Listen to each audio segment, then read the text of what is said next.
Donc, passons à notre dernier joueur du jour. Le gros morceau, évidemment, c'est Kawhi Leonard, bien sûr. Kawhi Leonard, 9 saisons sur la décennie, quoique, en vrai, il y en a 8. On va voir pourquoi.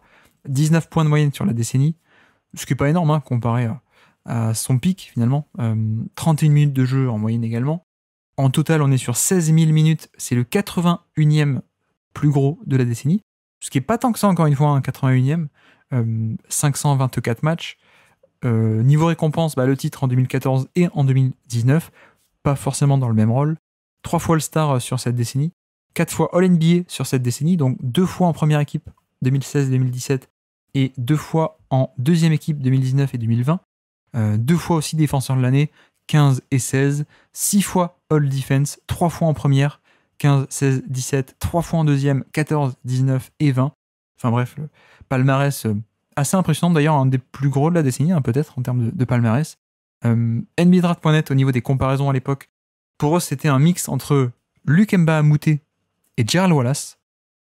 Bon, voilà. Ce qui est bizarre, c'est qu'ils ont mis Mbah-a-Moute en premier. Ouais, alors je sais pas s'il y a un ordre des deux, mais on va dire c'est Gerald Wallace plus, peut-être. Et puis je vois pas trop, parce que Gerald Wallace, en fait, Gerald Wallace, il a du Mbah-a-Moute en lui, quoi. Je veux dire, t'as pas besoin de le rajouter, quoi. Oui, c'est ça, ouais. Exactement. Et Draft Express, pour eux, le meilleur scénario possible, c'était Sean Marion. Donc il a fait mieux que le meilleur scénario possible. Et le pire, c'était Luc Mbah-a-Moute, justement. Donc tu avais totalement raison. Niveau surnom, Kawhi Leonard, on a The Claw, évidemment. Ouais. Le Boardman, tu te souviens de ça, le Boardman? Non, pas du tout. Avec même cette rengaine, le Boardman get paid, le Boardman se fait payer, enfin bref. Pour dire qu'il allait avoir un gros contrat. Fun Guy aussi. Pas mal. Terminator, ça correspond pas mal, Terminator. Ouais, fait le côté robot, quoi. Totalement, effectivement.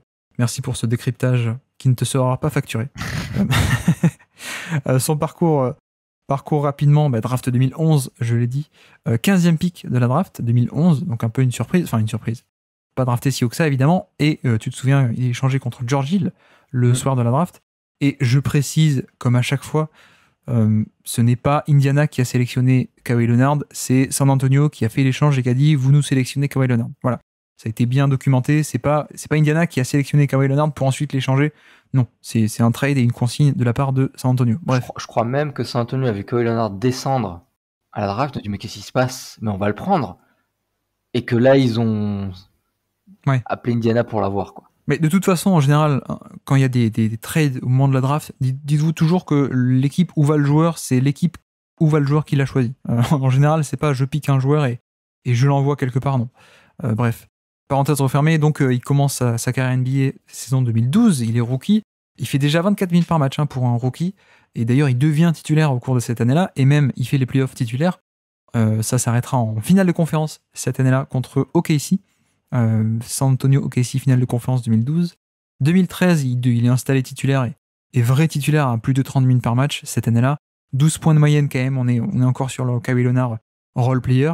En playoff, ça tombe contre Miami, évidemment, en finale, on connaît tous l'histoire, sachant qu'il manque un lancer franc un peu clutch, malheureusement, avant le tir de Ray Allen. 2014, c'est la revanche, 29 minutes par match cette saison-là, et donc en playoff, comme je disais, ça va jusqu'au titre. Sachant que, je précise aussi que cette année-là, il n'est que à 13 points de moyenne par match. C'est quand même très peu, et on est encore sur un Kawhi Leonard role player, j'insiste.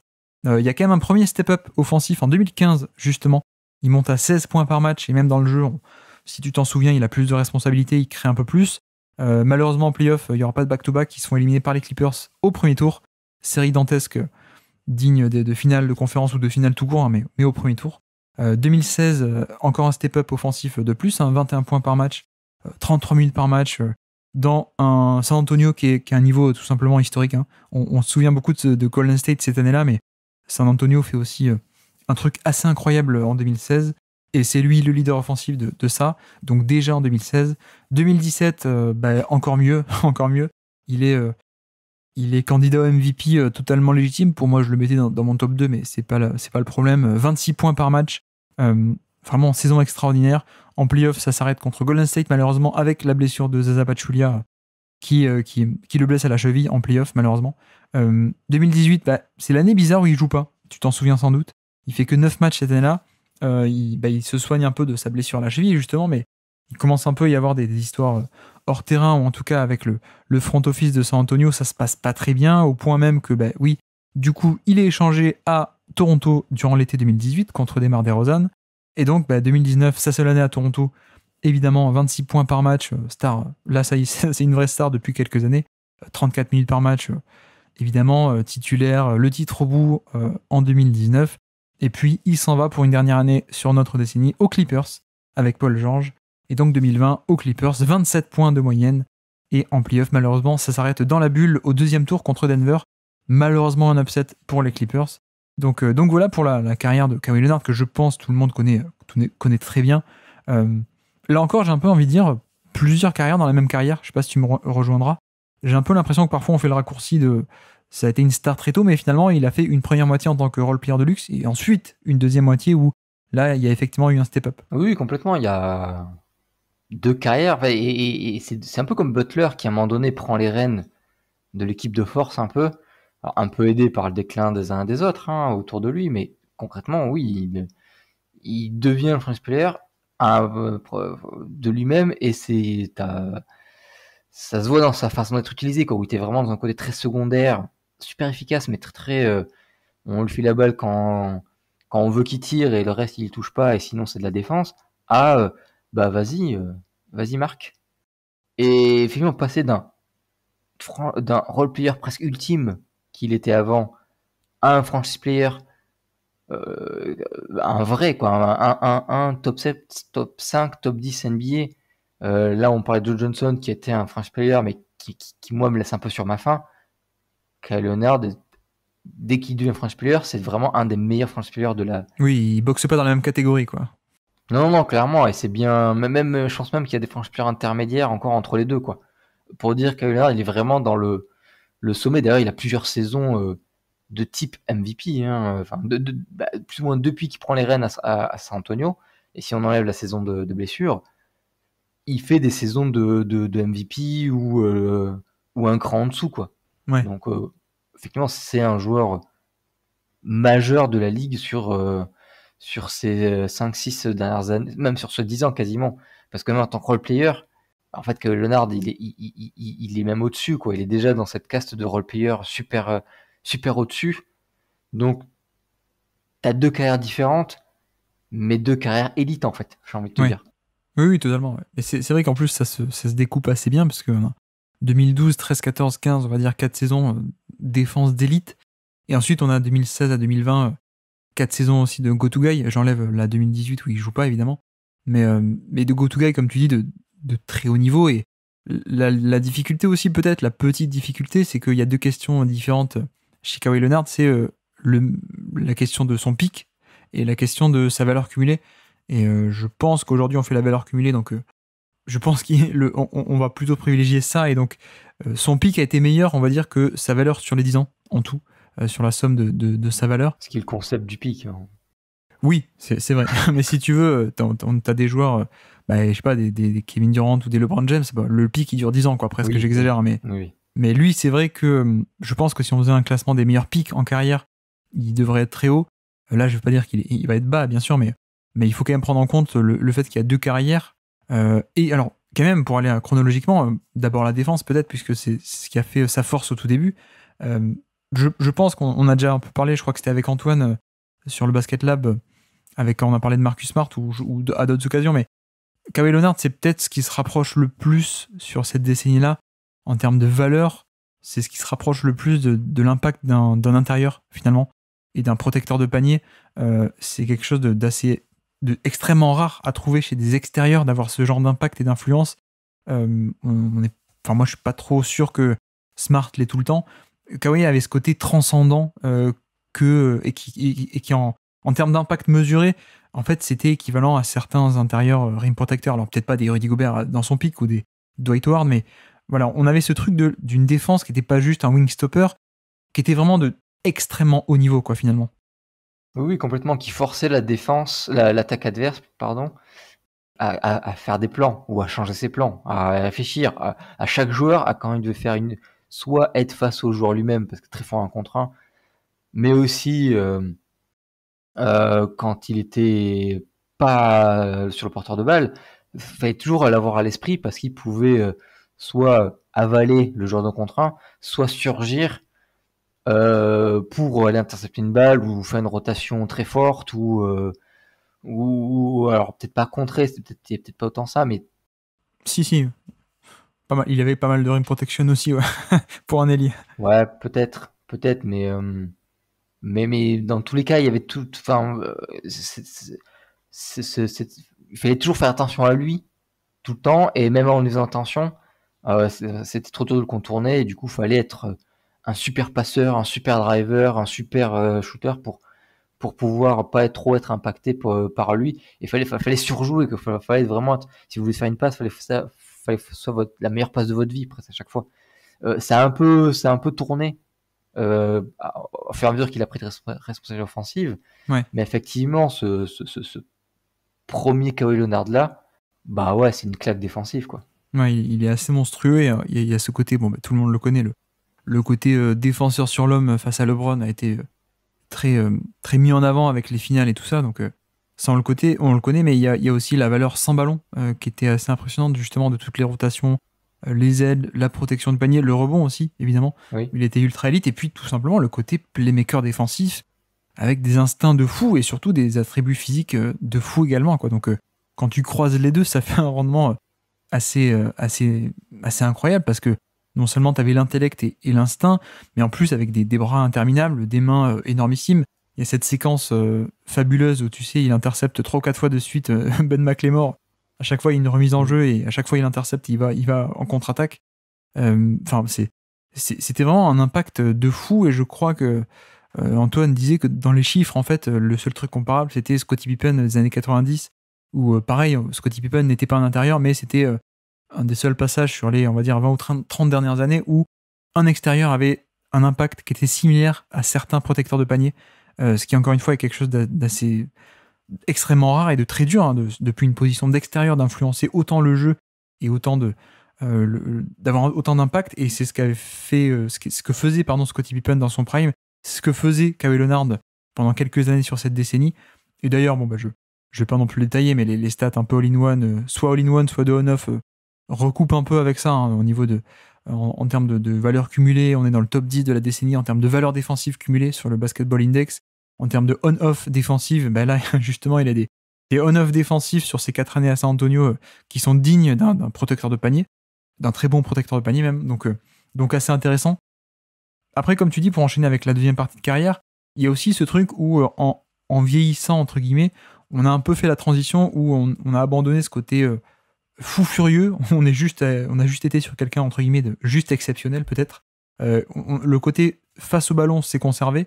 Peut-être l'impact global a un peu diminué, mais aussi parce que les responsabilités en attaque ont aussi augmenté. Oui, c'est ça. Bah, disons que c'est plutôt sa portée qui est descendue. C'est-à-dire la zone autour de lui, sa zone de force est toujours là quand le ballon est près de lui. Maintenant, quand le ballon est un peu loin de lui, il y a des moments où effectivement il se laisse un peu aller, à pas trop surveiller son défenseur, à pas trop surveiller l'action de jeu comme il faut, ou pas réagir assez vite pour aller faire la grosse rotation. Donc oui, on a perdu un peu. On garde des grosses interceptions, on garde une grosse truc dans le contre 1, et même on garde son impact hors du ballon quand la balle est pas trop loin de lui, quoi. Je veux dire, même si vous êtes en train de dribbler, vous allez à un endroit et que lui est à 2 mètres de vous, c'est dangereux pour vous. Cassez-vous. Ouais, il a plus le même volume, comme tu dis, mais c'est vrai qu'il conserve quand même cette valeur face au ballon, et notamment, voilà, c'est dommage qu'on n'ait pas eu des Lakers Clippers en fin de décennie où on aurait pu voir des séries de playoffs avec Kawhi de nouveau sur LeBron, mais même face à Antetokounmpo, finale de conférence 2019, c'était surtout face à Antetokounmpo, un contre un qu'on a retrouvé une excellente valeur, évidemment. Après, pour faire la transition sur l'attaque, voilà, non seulement c'est un peu sorti de nulle part, mais c'est sorti de nulle part et ça a pété très très haut, quoi. C'est ça qui est aussi impressionnant, c'est que alors on a peut-être jamais eu non plus un côté playmaker sur cette décennie-là, en tout cas de très haut niveau. C'est venu ensuite vers la toute fin, ou même plutôt vers les années 2020, plus de playmaking, plus de ce côté à distribuer le jeu qu'on a vu. À l'époque on l'avait pas trop, mais par contre, hormis ce tout petit bémol c'était pas non plus un créateur de très haut niveau pour autrui, le côté score avec la balle, en fait, finalement, il est devenu extrêmement impressionnant. Et en fait, déjà, s'il avait évolué depuis son rôle de ramasseur de miettes à San Antonio jusqu'à quelqu'un qui était ne serait-ce que 60% de ce qu'il est devenu, ça aurait déjà été phénoménal. Et là, il est devenu vraiment incroyable, que je veux dire, sur des usages de plus de 30% d'usage, donc des volumes de superstar, il fait des efficacités de plus 11%, plus 8%, c'est énormissime sur un tel volume, plus 4% aussi. Voilà, c'est vraiment de très haut niveau, avec ce côté en plus, je peux me créer mon tir à volonté, et en playoff, notamment quand il faut, la valeur se transpose bien, puisque ces tirs-là, très difficiles, je suis encore capable de les mettre. Donc il y a ce côté tough shot maker. Et finalement, je crois que c'est... je sais plus si c'est Ben Taylor qui en parlait aussi, mais j'ai un peu l'impression qu'on est passé en début de carrière de Scottie Pippen à... Ensuite, en deuxième partie de carrière, deuxième moitié des 2010, c'était presque Michael Jordan. Je crois que c'est Ben Taylor qui faisait un peu ce rapprochement avec Jordan, notamment les années un peu Toronto, San Antonio sur la fin et les Clippers. Mais voilà, on a un peu cette évolution entre défenseur transcendant au début, qui ensuite est devenu le tough shot maker par excellence, et avec des efficacités assez folles, quoi. Oui. Alors après, déjà, il y a le Kawhi Leonard super role player avec quand même cette immense force en attaque d'être un très bon joueur de catch and shoot à 3 points. Ce qui a ajouté ce côté super role player. Et ça, c'est resté, hein, ça s'est gardé, même globalement, en tir à 3 points. Alors, il n'a pas un volume de tir à 3 points extrêmement élevé, mais il y reste très bon. Et en plus, effectivement, il a ajouté, en fait, il le fait avec beaucoup de tirs à mi-distance, en fait. Là, pour le coup, lui, on lui dit, mais vas-y, prends-les, tes tirs à mi-distance. C'est suffisamment fort pour que ça vaille énormément le coup, quoi. Et en fait, tout ça, voilà, fait qu'il c'est vraiment un joueur, tu parlais qui était un créateur de tir pour lui-même, fort, et une capacité à mettre des tirs forts. Donc il a vraiment cette espèce de cumul. Je peux me créer mon tir, je peux scorer un peu quand j'ai envie, et à un taux très intéressant. Rien que ça, ça te fait un des meilleurs scoreurs de la ligue, point barre, quoi. Le seul truc que je pourrais un peu lui reprocher, c'est le playmaking, tu as dit, qui est là, je crois qu'il commence à devenir intéressant justement cette dernière année de la décennie. Ouais. Et après, le petit bémol qu'il y a par rapport à un James Harden, un LeBron James par exemple, c'est que voilà, son tir à mi-distance qu'il faut pas remettre en cause, il est parfait et puis il est facile à trouver, c'est nickel. Mais c'est vrai que, comme je disais pour Joe Johnson, il ne crée pas beaucoup de rupture dans la défense, quoi. Comme dit, un tir à mi-distance, une défense, déjà d'une part elle peut le laisser, et même quand elle essaie de le défendre, elle n'a pas beaucoup de distance à faire. Du coup, elle est toujours à portée d'un peu tout le monde autour, quoi. Il y a jamais de moment donné de rupture comme avec James Harden ou LeBron James, où ils doivent aller d'un côté ou de l'autre d'un terrain, parce que l'autre il peut aller au panier ou à 3 points déchirement, et il peut aussi faire une passe dans un corner où du coup il faut vraiment tout couvrir.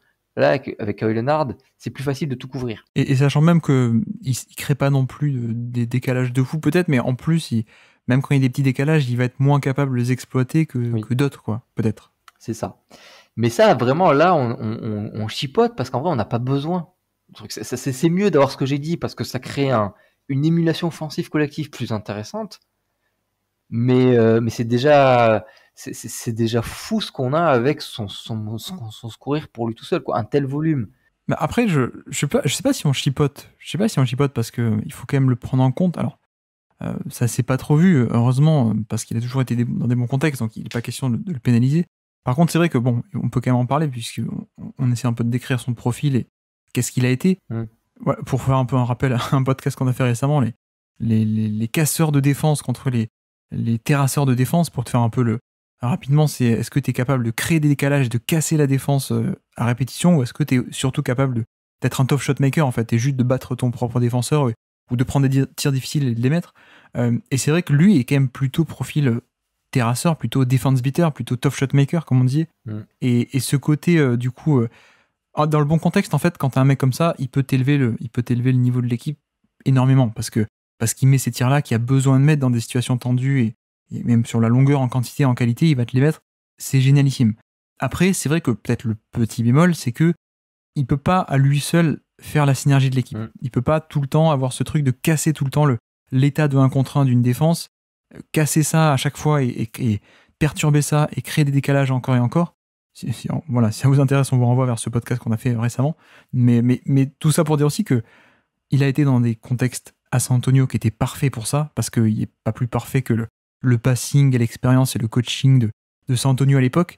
Et ensuite, il est tombé à Toronto où c'était pareil. Enfin, je veux dire, le Toronto de Laurie, de Siakam, etc. et de Gasol, enfin, c'est du passing à gogo. Et en gros, il y avait tout autour de lui quelque chose qui était là pour fluidifier le jeu, et pour compenser largement ce truc de lui qui pouvait pas faire ça. Et de voilà, c'était parfait, quoi. C'était l'équilibre parfait entre lui qui est le tough shot maker et à côté les autres de Toronto qui font tourner la boutique, hein, grossièrement. Donc on a eu ça à Toronto, on a eu ça à San Antonio.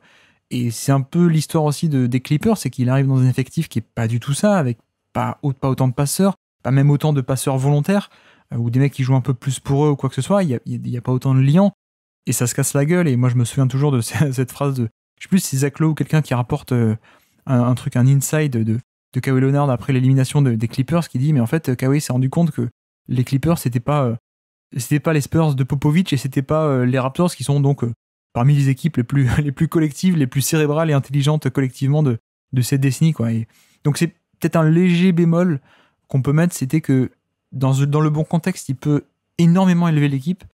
Après, c'est vrai que il pouvait pas être à lui seul le moteur offensif d'une équipe collectivement, on va dire.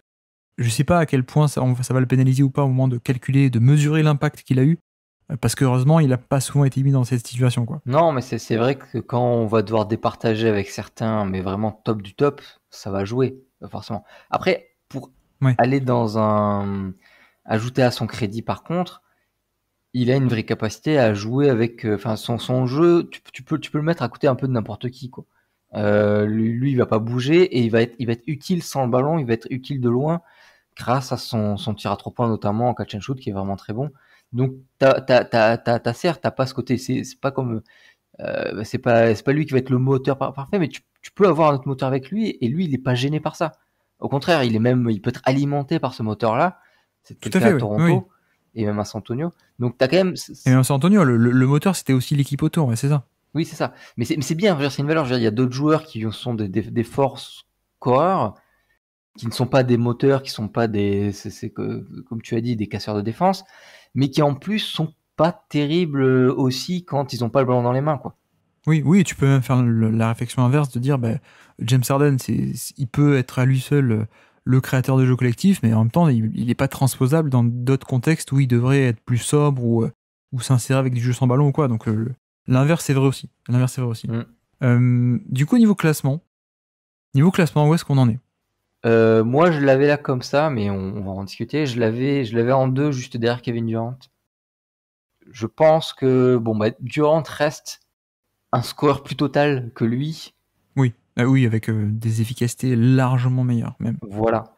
Et puis le défenseur Durant, il est pas, pour moi, il est pas si éloigné de ça que du défenseur Kawhi Leonard, en vrai. Alors, faut voir le nombre d'années. Ouais. Pour Durant, c'est plutôt plus t'avances dans la carrière, meilleur il est défenseur. Là où Kawhi Leonard, ça fait un peu l'inverse, mais du coup, j'ai envie de le mettre au crédit de Kevin Durant, en fait. Mais tu sais, je pensais ça aussi, et puis j'ai revu les finales de conférence 2012, il est déjà excellent, Kevin Durant, en défense. Ouais. Ok. Après, ça durait peut-être pas sur des saisons régulières. Peut-être pas. Mais non, mais pour moi, Kevin Durant, non, ça me paraissait évident. Alors, je vais te dire où est-ce que je l'avais, moi. Ouais, vas-y. Je l'ai mis peut-être en bas de ma fourchette, mais je l'ai mis. Je vais me demander à quel point je pouvais le mettre derrière Jimmy Butler. Ok. Mais sachant que ma fourchette pouvait aussi aller au-dessus de Paul George. Donc à voir. Après, pour moi, Chris Paul est au-dessus. Tout simplement pour le côté valeur cumulée et la somme des saisons et tout ce que tu veux, dans le sens où Kawhi a eu un pic plus haut sur la deuxième moitié peut-être, mais Chris Paul il a fait ça pendant 10 ans, quoi, quasiment. Donc pour moi, Chris Paul est plus fort sur la somme parce qu'il y a plus de saisons où il est dans son rôle très majeur, quoi. Je sais pas si tu vois ce que je veux dire. Si, je vois, j'étais en train d'essayer de me visualiser, parce que si tu cumules les saisons de type MVP, Ouais. j'étais en train d'essayer de voir dans ma tête combien chacun en avait. Et t'as peut-être, je suis pas sûr que Chris Paul en ait moins. Après, effectivement, comme tu dis, il est jamais monté aussi haut dans la chance d'avoir un titre de MVP que Kawhi Leonard, mais il a toujours été, s'il l'avait pas, il a toujours été Oui. une place, 2 places en dessous, quoi. Bah, d'ailleurs, on l'a fait avec toi, Chris Paul. Tu me disais, il a fait 10 saisons en étant top 8. Oui, oui. Kawhi Leonard, il fait 4 saisons en étant top 5 peut-être, mais les 4 ou 5 autres, il y est pas, quoi. Moi, je suis d'accord que sur le cumul, mais vraiment sur le cumul, Ouais. c'est logique que Chris Paul passe devant. Après, pour le groupe d'après, Paul George, Davis, Butler. Alors déjà, avec Antoine, on les a reclassés, mais on aurait pu les reclasser dans l'autre sens. C'est tellement flou. Alors, pour expliquer un peu pourquoi je l'avais mis aussi bas, encore une fois, c'est le critère de la valeur cumulée. Et finalement, il y a pas mal d'absences de Kawhi, malheureusement. Déjà, Paul George commence plus tôt. Butler commence en même temps, mais il a pas, par exemple, il a pas la saison blanche qu'a Kawhi Leonard, par exemple. Et donc, tu vois, mécaniquement, voilà, même si tu dis Kawhi Leonard, il est monté plus haut, il a fait un 19 sur 20, là où Butler, il est resté à 16 ou 17. Et encore, je pense que je suis peut-être un peu gentil quand je dis ça. Mais voilà, il a une saison en plus, donc tu rajoutes un 16 de plus. Enfin, tu vois ce que je veux dire, c'est... Ouais, mais Je sais Butler, pas. alors j'ai plus tout en tête, mais Butler, il a le role player qu'il était. Il y en a quelques années qui sont comptées dans cette décennie-là. Le role player qu'il était très intéressant, mais à mon sens beaucoup plus faible que Kawhi Leonard. Les deux explosent saison 2015. Les deux commencent à avoir un step-up en 2015. Et ils et sont les deux- draftés la même année. Exactement, ils sont draftés la même année.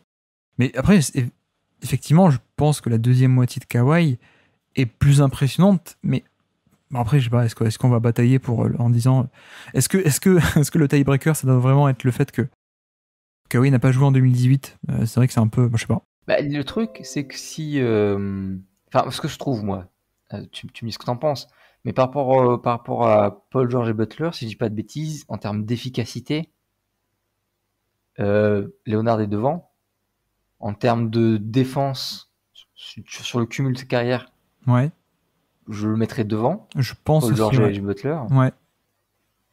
Et Anthony Davis, j'ai plus tout en tête, mais le côté vraiment capacité à créer, enfin à être une attaque quand même, malgré tout, de Leonard à porter une attaque me paraît plus grand que celui de Davis. Et comme j'accorde pas mal d'importance à ça, je tendance à le mettre devant. Est-ce que ces petits plus, je sais pas si tu les as toi aussi, mais si tu les as, est-ce qu'ils vont pas quand même jusqu'à compenser, voire dépasser les absences et le minutage Peut-être, moindre? peut-être. Surtout que j'argumente dans ce sens-là, mais je pourrais très bien argumenter dans l'autre sens aussi, en fait. Après, tu vois, de toute façon, je pense qu'on sera d'accord pour dire que le pic en carrière des trois, Paul George, Butler ou Kawhi, je pense que c'est Kawhi, on est d'accord? En pic, oui, bien sûr. Toute la question reste, est-ce qu'on... et de la valeur cumulée, quoi. Si on fixe ce critère-là. Tu vois, Paul George, en 2013, il est déjà go-to guy des Pacers, quoi. Après, il monte moins haut ensuite, mais... Ouais, mais tu vois, tu penses... Si tu compares le go-to-guy le Paul George go-to-guy des débuts des Pacers, est-ce qu'il est vraiment moins intéressant que le role-player élite qu'est Kawhi Leonard? Oui. Enfin, en tout cas, sur le tout début. Je pense que 2014, Kawhi commence à être très intéressant. Mais Paul George aussi, tu vois, il commence par 2 années en carrière en étant un role-player intéressant. Alors, pas aussi intéressant, mais... de toute façon, je crois qu'il n'y a pas de bonne réponse. Il n'y a jamais de bonne réponse, mais c'est le plaisir Je de crois la qu'il n'y a pas de discussion. bonne réponse, effectivement. Ouais, je sais pas. Tu vois, même niveau minutage, Paul George, top 20 de décennie, Kawhi 81e, quoi. Après, tu peux aussi contrebalancer en disant bon, les playoffs. En playoffs, Kawhi, c'est un des plus impressionnants de la décennie. 4300 minutes de playoffs, ce qui est le 7e total de la décennie. 124 matchs. Il n'y a pas beaucoup de joueurs en plus de 100 matchs. Et lui, il a 124. Est-ce qu'on dit que les exploits de playoffs compensent? On peut. Ouais, on peut faire ça, Surtout que toi, tu voulais le mettre plus haut. Donc, je veux bien que, du coup, faire un compromis. Après, c'est ton classement, encore une fois. Tu fais comme ce avec quoi tu es à l'aise. Moi j'essaie juste de te convaincre que j'ai raison.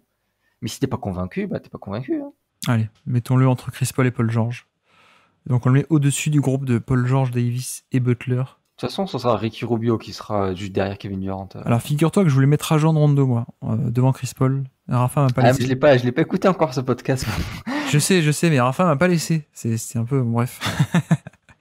Non, je pense que ça peut s'argumenter. Le côté... il était tellement transcendant en défense au début, et ensuite il a été tellement fort aussi en attaque, et en plus, les playoffs, ça fait quand même 3 arguments où tu peux dire ça peut compenser peut-être les minutes qui sont un peu moins grandes. Allez, faisons ça. Donc pour l'instant, Kawhi Leonard, 3e de ce classement, avec Kevin Durant en 1, Chris Paul en 2, Kawhi 3 du coup, Paul George 4, Davis 5 et Butler en 6 pour l'instant. Donc avant de finir, petit quiz quand même, c'est un qui est sur le terrain. Donc là, tu n'auras que 10 joueurs à citer, un qui est sur le terrain. Ouais, ça me va, ça. C'est un poster dunk sur Ibaka. Nous sommes le 16 mars 2012. Et bon, voilà, toute la carrière de Kawhi Leonard, c'est de faire des poster dunk sur Ibaka, j'ai l'impression. J'aurais pu en prendre 2 autres en 2016 ou je sais plus quand, plus tard aussi, 2014. Bref. Donc là, on est en 2012. Est-ce que tu es capable de me citer des joueurs sur le terrain au moment du poster dunk de Kawhi sur Ibaka? Alors, commençons un peu par San Antonio. On va tenter les classiques douche de Tony Parker. Oui. Duncan. Non, Duncan n'est pas sur le terrain. Ginobili. Non plus. Gary Neal. Non, mais on a un nom un peu comme ça. C'est pas Mason, je sais plus son prénom. Roger Mason, non. Roger non. Mason. C'est après, je peux t'aider parce qu'il est vraiment... Enfin, c'est trop lointain. Un joueur de Oklahoma State. Certes. Tu m'en diras tant. Mais je ne sais pas comment te le faire deviner d'autres. Attends, mais je vais continuer, je retournerai peut-être après dessus. Parce que là, j'ai dit quoi? Je dis Tony Parker et Leonard. Alors pour l'instant, t'as Kawhi et Tony Parker. T'en as 2. Darwan Blair. Exactement, Darwan Blair est sur le terrain. Oh, magnifique. Je cherche le pivot, mais il y a eu Manny à une époque là, mais il a pas beaucoup joué, je crois. Non, alors je crois qu'en plus il est au Mavericks à cette époque-là.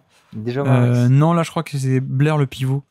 Kawhi le poste 4 même, j'ai l'impression. Et donc il te manque un arrière surtout. Un arrière et un poste 3. Alors l'arrière c'est du classique, hein. Arrière classique San Antonio. 2012, il n'y a pas Danny Green? Danny Green est sur le terrain, ouais. Et donc, tu veux que je te fasse, je te le dis, parce que je vois pas comment je peux te le faire deviner en vrai. Hein. Attends, Oklahoma State. Le seul mec que j'ai à l'esprit d'Oklahoma State, c'est Marcus Smart. Mais... je me doutais que tu allais dire ça, mais non, ce n'est pas lui. Non, mais vas-y, dis. C'était James Anderson. Ah oui, non. Ou Anderson. Trouvé, non. Je vois le joueur maintenant, hein, mais effectivement, j'avais pas du tout à l'esprit qu'il était dans cette fac-là. Et... Ok, donc du côté maintenant de Oklahoma City, donc Ibaka, donc on va aller sur les Durant. Oui, Durant est là, effectivement. Westbrook est là. Kenneth Perkins, j'espère. Non, le pivot c'est Ibaka. Le pivot c'est Ibaka. Jeff Green, non, Jeff Green il est plus. Hein. Non, nous sommes le 16 mars 2012. Ça sert à un Collison? Non, nous sommes le 16 mars 2012. Ouais, mais t'as l'impression de donner un indice, mais tu m'en donnes pas du tout. Pourquoi est-ce que je parle de 2012? Je n'ai pas la moindre idée. Qui était là encore en 2012? Ouais, je sais pas. Ray Jackson? Non. James Harden? James Harden, mais oui, il était là en 2012, c'est ça l'indice. Oui, mais celui-là, j'allais le sortir, mais j'étais sur les intérieurs. Là. Alors, il t'en manque un dernier. Je sais pas comment te le faire deviner. C'était un meneur arrière. Ah, j'allais dire André Robertson, mais du coup, non. Meneur arrière qui portait le numéro 7, d'ailleurs. Si. Attends. Je crois que je l'ai. Très lointain. Ensuite, il est devenu assistant coach à Oklahoma City pas longtemps après, il me semble. Non, moi, j'ai perdu. Ah si, Royal Ivy. Exactement, Royal Ivy. Magnifique. Alors là, je comprends pas. Je comprends pas. Et d'ailleurs, James Anderson, effectivement, c'était pas James Anderson, qui est passé par San Antonio, par les Rockets, par Philadelphie, mais surtout qui fait une plutôt bonne carrière en Europe, d'après ce que je vois. Ouais, puis son passage à San Antonio était bon. C'est un 10e joueur, hein, mais un 10e joueur respectable. Exactement. Et donc voilà pour ce quiz de la saison rookie de Kawhi Leonard, un poster dunk sur Ibaka. Je crois qu'il y en a un autre, vous pouvez regarder aussi en 2014 en finale de conférence, si je dis pas de bêtises, pas mal aussi sur Ibaka. Mais j'avais envie de te faire deviner Royal Alvi, donc j'ai pris celui-là. Je savais que tu le sortirais, c'est un nom tellement Toi, le JR Smith des quiz. Ouais, et puis tu sais, Real Vie, il y avait avec un pote, on rigolait beaucoup sur un article de presse qui était sorti, un truc, je crois, je me demande même si c'est pas Bill Simmons d'ailleurs qui dit ça sur un article un peu fun pour s'amuser, où il disait, mais il est cool ce nom, pourquoi on donne pas un meilleur joueur, je sais pas, pourquoi Chris Paul qui a un nom un peu nul, ce serait pas cool s'il s'appelait Royal Vie? Ah, moi, je paierais beaucoup pour que Chris Paul, en vrai, s'appelle Royal Vie. C'est pas faux, hein. Et je trouvais que, ouais, je trouvais que, bah, pourquoi pas, écoute. C'est pas faux. Est-ce qu'on peut t'appeler JR Quiz maintenant? Je veux bien. Dans ce sens-là, ça marche. Parce que Derwan Blair et Royal Vie, presque sans indice. D'ailleurs, je vais me mettre torse nu pendant les 3 prochains jours.